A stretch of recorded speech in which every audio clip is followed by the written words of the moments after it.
Hi. Hello. నమస్తే. ఈరోజు నేను ఒక అనారోగ్యంతో బాధపడుతూ ఉన్న ఒక పేషెంట్ దగ్గరకొచ్చానండి.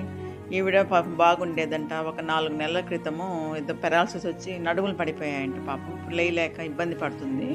వాళ్ళ కూతురు, ఇద్దరు కూతుర్లామెకు. అదో ఉంది గదా! ఆమె కూతురు, అక్కడ కూతురు.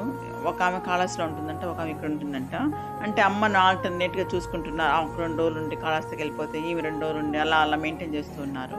ఈవిడ ఆయమ్మలాగా పనిచేస్తది స్కూల్‌లో. నాకు అదే వాళ్ళ అమ్మకి బాలేదమ్మా, మా అమ్మకి ఏదన్నా మీరు ఎంతోమంది సహాయం చేస్తుంటారు గదా! మా అమ్మ కూడా సహాయం చేయండమ్మా పాపం. పిల్లలున్నారు, అయినా మగ పిల్లలనైనా చూడరు. నా మా బతుకులు అంతంత మాత్రం. మా అమ్మకి ఏదైనా హెల్ప్ చేయండమ్మా. హగ్గీస్‌లో వాడాల్సొస్తుంది, ఆమెకు మందులు వాడాల్సొస్తుంది అని చెప్పి నన్ను రిక్వెస్ట్ చేశారు. నేను మామూలుగా ఇలాంటి పేషెంట్లకు కొంచెం హెల్ప్ చేస్తూ ఉంటాను.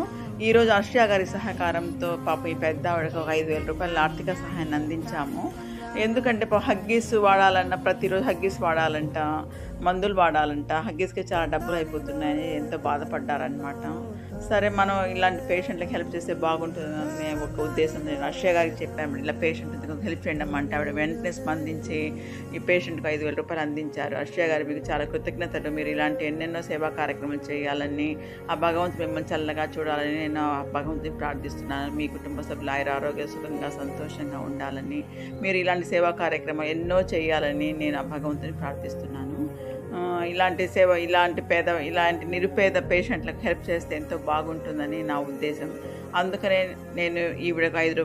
5,000 చెక్కును అందించాను. ఈరోజు అర్షియా గారికి మరొకసారి కృతజ్ఞత తెలియజేసుకుంటున్నాను. నమస్తే.